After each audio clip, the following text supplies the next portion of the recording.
สบายดีพี่น้องสวัสดีค่ะพี่น้องจ้ามื้อนี้ก็มาพบพ่อกับซ่องสาวตุ๊กชาแนลอีกคือเก่าเด้อ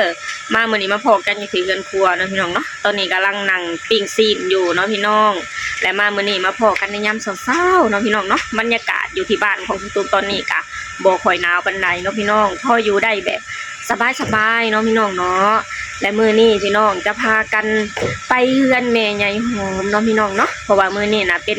มื้องามยามดีเนาะพี่น้องเนาะมื้อออกใหม่3ค่ำมื้อเปิดประตูเหล้าเด้ออยู่ที่ประเทศไทยมีประเพณีบ่พี่น้องประเพเดือน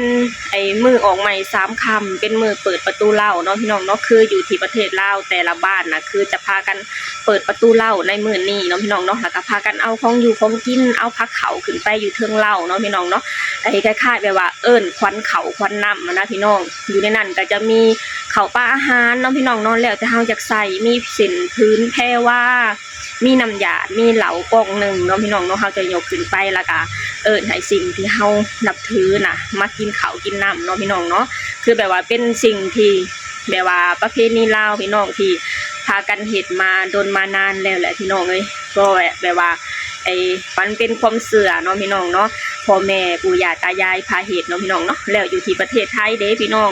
มีประเพณีแบบนี้หรือบ่เนาะพี่น้องเนาะถ้าหากว่ามีก็สวยเม็ดมาเว้าจานำสนุกแน่เด้อตอนนี้ก็จะพากันลงไปแล้วล่ะพี่น้องปิ้งซีนแล้วเรียบร้อยแล้วก็จะพากันลงไปแล้วเนาะพี่น้องเนาะเตรียมตัวเตรียมหยังเรียบร้อยแล้วเนาะพี่น้องเนาะ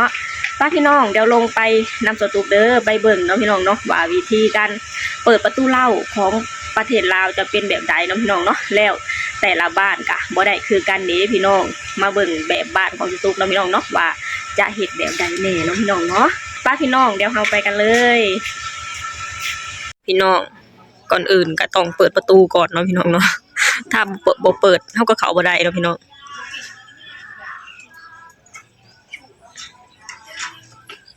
พี่น้องอันนี้ก็เตรียมแล้วเรียบร้อยแล้วเนาะพี่น้องเนาะผักขาวเฮาก็จะมีข้าวปุ้นน้ำหวานแล้วก็มีขั่วหมูเนาะพี่น้องเนาะแล้วก็มีไก่เนาะพี่น้องน้ำยาแล้วก็เหล้าป่องนึงเนาะพี่น้องเนาะมีพวกข้าวต้มพวกเผือกพวกมันเนาะพี่น้องเนาะแล้วก็มีคันหาเด้อพี่น้องสินพื้นแพรว่าเนาะพี่น้องเนาะแล้วก็เฮาจะยกขึ้นไปอยู่เทิงเหล้าเนาะพี่น้องเนาะว่าเป็นการเปิดประตูเหล้าเนาะพี่น้องมื้องามยามดีพี่น้องมื้อออกใหม่3ค่ำมื้อเปิดประตูเหล้าเนาะพี่น้องเนาะนี่โอเคพี่น้องเดี๋ยวเราไปเปิดประตูเหล้ากันเนาะพี่น้องเนาะพี่น้องเอาผ้าขาวขึ้นเหล้ากันมีน้ำขี้หมิ่นนำมาพี่น้องเนาะฮีดกองประเพณีลาวที่เฮ็ดแบบนี้นี่คือยังเอิ้นควันเขาแม่นบ่หรือว่าจังได๋ควันเขาเปิดประตูแล้วควันเขาเปิดประตูเหล้าเนาะพี่น้องเนาะตามห้องไหนทำมาอ้าวขึ้นทางใดเราจะขึ้นทางใดซุมเจ้าก็น่ะเฮ็ดประตูนี่เฮ็ดอันบันไดนี่อันนี้เหล้าอันนี้คือเหล้าแบบว่ากันโจรซุมเจ้าก็น่ะเฮ็ดบันไดให้เราแน่ได้จริงไอ้เหล้าเอาแบบว่าโจรนี่ที่ข้างบินเลยก็บ่ต้องลักเขานี่พี่น้องฮิตของประเพณีเฮาไปขึ้นเอาขึ้นไป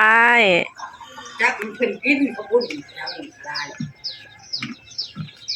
ข้าวได้มีไงกันว่าฉันมันรู้ว่าฉันข้าวเนี่ยแรงก่อนเข่าเต็มเหล้าพี่น้องถ้าได้การนี่จักใครเอาไปใส่เด้อเทียนเพิ่งแม่เน็บใส่รถถ่ายแล้วใช่แล้วเขากระลายที่น้องมันอยู่คงในประตูก็ไปทางนั้นมันเป็นหนึ่งงานดีแล้วมันดูเล่าไปเขาให้คนเขาคนนั้นมาหลายเด้อปีนี้เขาให้ได้เขาหลายๆยังได้หลายอยู่แล้วเขาให้ได้หลายกว่าเก่าเด้อเขาให้ทำให้คุณมีแต่สิ่งดีๆเข้ามาเนาะมีแต่สิ่งดีๆเข้ามาทุกๆรักนะสิ่งใดก็ให้สมหวังทุกอย่างเด้อมาดีสักเนี่ยผมนี่ผมก็ใส่เลย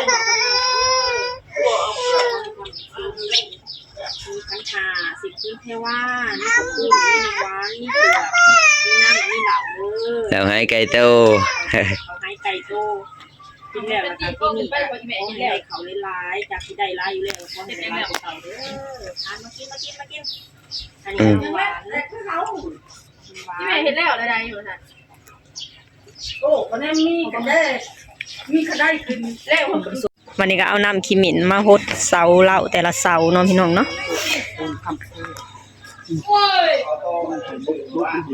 อืม ตีใส่ลังไหลมาเรากระดักเขา เอ้าเหล้ากับละประสานเขาแต่ว่าเหล้ามาบ่มีเขาใส่ไหน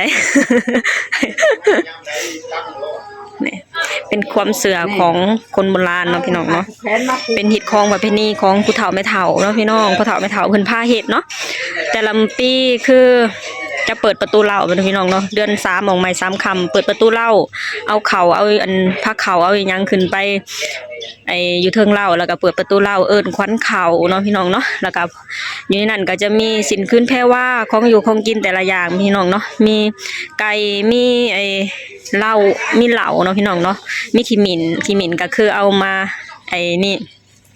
คือเอามาหดเสาแต่ละเสาเนาะพี่น้องเนาะเป็นสิ่งที่สิริมงคลค้ำคูณเนาะพี่น้องกินบ่ให้บกจกบ่ให้ลงเนาะพี่น้องเนาะอันนี้ก็คือพิธีการเปิดประตูเหล้าอยู่ที่ประเทศลาวเด้อพี่น้องอยู่ที่ประเทศไทยมีประเพณีอยู่ที่ประเทศไทยมีประเพณีอยู่บ่เนาะพี่น้องเนาะถ้าหากว่ามีก็สวยเม่นมาเว้าจานำสตุกหน่อยเด้อนี่ตอนนี้ก็เสร็จไปเป็นที่เรียบร้อยแล้วเนาะพี่น้องเนาะคือพอเปิดพออันเอาเข่าเอาผ้าเข่าขึ้นไปเรียบร้อยแล้วเอิ้นเพิ่นมากินแล้วแล้วก็เฮาก็จะเปิดประตูไว้แบบนี้เนาะพี่น้องเนาะประมาณชั่วโมง2ชั่วโมงนี่แหละจังมาปิดประตูเนาะพี่น้องเนาะอันนี้ก็คือฮีตของประเพณีแบบลาวๆเด้อพี่น้องเดือน3ออกใหม่3ค่ำมื้อคูณเนาะพี่น้องเนาะเปิดประตูเหล้าเด้อพี่น้องเด้อโอเคพี่น้องสำหรับคลิปนี้สตุกเองก็จะขอจบลงเท่านี้ก่อนเด้อฝากให้พี่น้องช่วยกดไลค์กดแชร์กดติดตามให้ช่องสาวตุกชาแนลหน่อยเด้อสบายดีสวัสดีค่ะแม่ใหญ่เอานำขี้หมิ่นมาหดรถหดแน่อีห่างอะกะหดอีห่างพุ่นหดมาแน่ เยี่ยมลูกไทยไร โหดรถลูกชายโทนเลยนะรถลูกชายกก ดีงามออกไป อืม นี่สิดีในงาม ขับขี่ปลอดภัยอะ เอารอนขึ้นรถนึงน่ะ เด้รถเฮา ใส่ นี่ ไม่ใส่ตัวใด นี่แหละนี่ อันนี้ อ๋อรถใหญ่เอาไปรถใหญ่รถใหญ่บ่ ใหญ่ใส่ อ๋อใส่กระปุกไปก็ได้ ใส่กระตุกหน่อยไปก็ได้ ไปก็ได้ไปก็พูดใช่แล้ว ผูกแขนหลุดนะพี่น้องมืองามยำดี ร้านก็ดีให้ผูกแขน แกนเลย ผูกแขนในแหน่มาจัด